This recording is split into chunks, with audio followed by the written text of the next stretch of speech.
چې نن سبا کوم ریټونه یا ډیر زیات دي. ترکیه والا کافي خلک په دې باندې خوښوي چې دې مایغون سامان د اوریجنل لګي. بیګ ډکنې شیشې د غاړې د اوسپنې د کیمرا ګلاس پاسه ګلاس هر یو شی به د جنون لګي. بل په دې کې بیټري اول راتله 3200 پورې 3300 خلکو به لګ دغه کو. السلام علیکم قدرمنو هارون رشید ماده محل موجود په مردان کې کوالټي موبایل انر عمر بھائی سره موجود یم. دي سره به خبرې کو. عمر بھائی دلته فری موبایل ملاویږي په مارکیټ کې کسانو دي سره فری موبایل ملاویږي. فری موبایل کوم دي؟ آیا دا دي که نور دي؟ السلام علیکم بھائی څنګه خیر ټیک ټاک بھائی. موږ سره خو فری موبایل دي خو فری مطلب دا دی په ریټ داسې لکه فری عام مارکیټ کې چې کم ریټ یا موږ چې کومه کوالټي دا 14 پرو میکس ترکیه والا دا خو باول ان شاء الله 50 سره نه وي. موږ خپل پاکستان کې زه امپورټ کوم. دا وخت کې چا پیژاندل هم نه چې ما دې کار چالو کړی دی. ځینې لګانداران داسې زموږ په نوم باندې خرڅي چینه کاپي ورسوي. په دې کې قسمونه راځي په لوکل بکس کې. په دې کې تاسو ته ما مخکې هم ښودل کسټمر مو کتل دا چې کوم موږ سره راځي په دمای دا غاړې وي د وسپنې.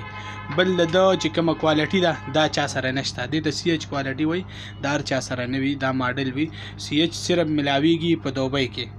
په دوبۍ کې ملاویږي. غټ غټ خلک وي هم ځان لیالي. ترکیه والا کاپي دا مین خبره دا ده د لږو پیسو شیز دی. نن سبا 4 جی بي 64 جی بي په انفینکس یا ټیکنو کې نن سبا تا ده پته ده چې هغه چېرته 38,000 او 40,000 روپۍ ریټونه نو دا دي 4 جی بي 64 جی بي لوک به په لوک برابر وي او د لږو پیسو سیټونه دي. مطلب دا چې دوبۍ نه بعد په کوالټي موبایل دون کې ملاویږي. ان شاء الله دا به ورسره زه چیلنج دم چې هر کسټمر وي باقي دا ودی ګرځي اخیری کې لیدل درازي او به دې سره لک شان نظر کوي آیا هغه کاپي خطا نه دی وړي.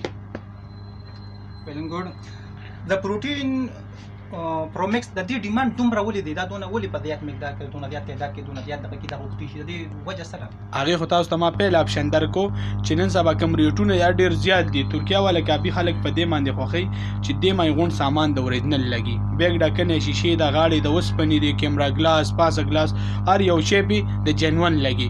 بل په دې کې بیټري اول راتله 3200 پورې 3300 خلکو به لګ دغه کو. اوس ما سره راغلی 3800 بیټري کې 3800 کې راغلی ان شاء الله. بیټري کوالټي هم خدا خدا دې دا ماډل وي. اصل کې په دې پاکستان کې د دې ماډل څوک کار نشي کولای ځکه چې دې ریټ هم لږ ښه دی او بل دا د هر چا سره نه وي. دا چې څوک خپل امپورټ کوي د بار نار سړی دا نشي راړولی ځکه چې دا ښکاري د اوریجنل نو ته خدا پته نه لګي چې دا کاپي ده. خو پتا مې ټیکس لګي 1.5 لاک او 1,85,000 دې ټیکس دی. د هغې په وجه موږ ته راځي لږ شان د مشکلې د دې وجې لږ ریټ ښه دی خو ماډل به ان شاء الله په ذمهوارۍ وي.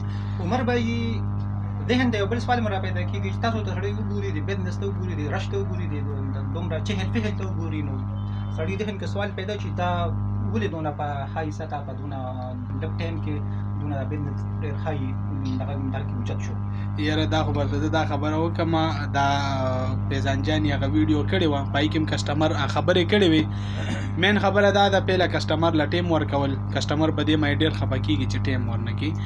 یو وله موږ ورکو ټیم بل دا دی شیز ماډل کوالټي ریټونه خو دنیا ملاویږي. او سړی راشي مارکیټ ته هغه لس دکانه ګوري بھائی د صدا ریټ دلته چې یو سړی موبایل لري او دا دونه رش دی نه کنه هغه ته مناسب ښکاري کنه. نو اصل کې موږ خپل امپورټ کوو موږ د چا نه څه پیس میس نالو نو دې وجې موږ ته په ریټ کې لږ ښه ملاویږي. عام لوکل دکانونه زموږ ریټ د دې وجې لږ ښه وي نو ځکه دا رش شروع شي.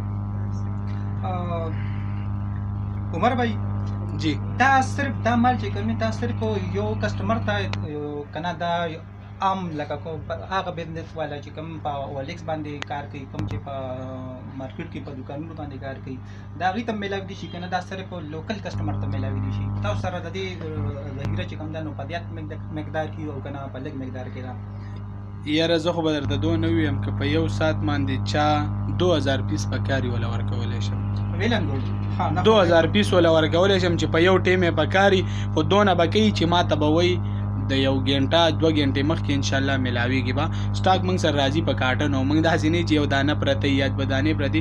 هر دکاندار زموږ سره ډېر کسان دي په اولیکس مای کار کوي بس هغوی خپل یو دغه جوړ کړی مخکې خرڅوي ځان له بس له 100 روپۍ مزدوري پکې کوي او موږ نه سټاک وړي نو بس دې وجې کسټمر زموږ هم شکر الحمدلله د هغوی په وجه زموږ هم ډېر دی.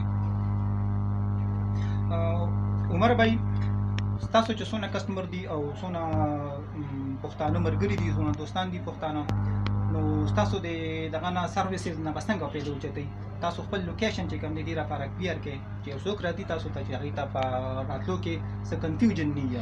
یاره لوکیشن خو زمونږ ډیر آسان دی که یو سړی د پېښور نه راځي یا د سوات نه راځي یا د دیر نه راځي یا د لاهور نه راځي مین اډې دي د مردان دې ته وایي نوې اډه. نوې اډه کې بیا زمونږ دکان لوکیشن چې کوم دی نوې اډه حمزه سکویر پلازا کوالټي موبایل د خلیل پلازې سره جوخ په جوخ ده. که ډیر کس نه غلی شي ملکان چوک دی د هغې سره یې چا نه تپوس کوي خلیل پلازا او حمزه سکویر پلازا دوه پلازې دي. نوې اډې ته مخامخ دی حمزه سکویر پلازا کې زما 1 نمبر شاپ دی. پهله تصویر زما لګېدلی دی زما د هلکان هم پکې ناست دي کله پکې زه یم کله پکې د هلکان وي.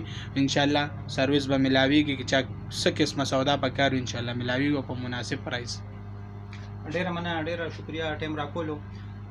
قدرمنو مونږ خپله خپرونه د دې سره ختموو نو اجازه راکړئ د بلې ویډیو پورې د خدای په امان.